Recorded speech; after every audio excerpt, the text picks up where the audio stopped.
ప్రతిపక్ష పార్టీలో మోడీకి ప్రత్యామ్నాయ నాయకుడు లేరని కేంద్ర మంత్రి బీజేపీ రాష్ట్ర అధ్యక్షుడు కిషన్ రెడ్డి అన్నారు. గత 10 ఏళ్లుగా మోడీ ఒక్కరోజు కూడా సెలవు తీసుకోకుండా దేశం కోసం పనిచేశారని, అలాంటి నాయకుడిని మరోసారి ప్రధానిగా గెలిపించుకుందామని ఆయన పిలుపునిచ్చారు. ఈ మేరకు ఆయన అంబర్పేట నియోజకవర్గంలో జీప్ యాత్ర నిర్వహించారు. ఈ సందర్భంగా ఆయన మాట్లాడుతూ, కరోనా సమయంలో దేశ ప్రజల ప్రాణాలు కాపాడిన గొప్ప నాయకుడు మోడీ అన్నారు. ఏ ఇంట్లో చూసినా ఎవరి నోట విన్న ఒకటే మాట మోడీ అని ఆయన పేర్కొన్నారు. మోడీ పాలనలో దేశంలో మాఫియా గూండాయిజం లేదని, కర్ఫ్యూలు అల్లర్లు లేవని, దేశం శాంతియుతంగా ఉందని కిషన్ రెడ్డి గుర్తు చేశారు. దేశం మోడీ చేతిలో ఉంటేనే భద్రతంగా ఉంటుందన్నారు.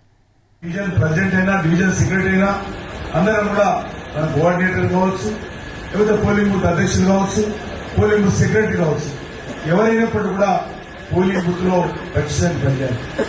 మనం అనుకుంటాం ఆ పోలింగ్ బూత్ లో మెజార్టీ వస్తుంది. మెజార్టీ రావడం అనేది సెకండ్ ఫ్యాక్టర్. ఫస్ట్ మన పోలింగ్ బూత్ లో డోర్ టు డోర్ క్యాంపెయిన్ చేస్తున్నామా లేదా, ఓటర్ను కలుస్తున్నామా లేదా. ఎందుకంటే నరేంద్ర మోడీ గారు చెప్పారు, ఈసారి ఎలక్షన్స్ లో మీరు బహిరంగ సభలు ఎన్ని పెట్టారు లెక్క కాదు, మీరు ఎన్నిసార్లు మీ బూతులలో మన పార్టీ కార్యకర్తలు డోర్ టు డోర్ వెళ్లి ఓటర్లను కలిశారనేదే ప్రధానమైనటువంటి అంశం. కాబట్టి దయచేసి అందరూ కోరుతున్నాను, ఒకసారి ఎవరికి వారు ఆత్మ పరిశీలన చేస్తున్నారు. మీకు పెద్ద పేరు కూడా చెప్పడం లేదు. ఈ పోలింగ్ బూత్ అంతా ఉన్నటువంటి ఆ 250 houses 300 houses door to door campaign 2 సార్లు 3 సార్లు చేయాలి.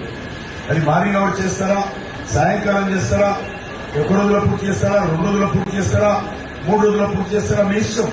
మనకి ఇంకో 15 రోజులు ఉంది. ఈ 15 రోజులలో కనీసం 2 సార్లు 3 సార్లు మనం డోర్ టు డోర్ వెళ్ళేటువంటి క్యాంపెయిన్ చేయాలి. ఈరోజు దేశవ్యాప్తంగా పార్టీ ఆ రకంగా నిర్ణయం తీసుకున్నటువంటి పరిస్థితి దేశవ్యాప్తంగా ఉంది. ఒక అద్భుతమైనటువంటి పరిస్థితి దేశవ్యాప్తంగా ఉంది. కాబట్టి నేను మీ అందరినీ కోరుతా ఉన్నాను, ఈ యొక్క రానున్నటువంటి పార్లమెంట్ ఎన్నికలకు సంబంధించి అందరం కూడా మనము బయట మన పోలింగ్ బూత్ ఎన్ని పనులు చేసినప్పుడు కూడా మన పోలింగ్ బూత్లో అందరం కూడా అంకిత భావంతో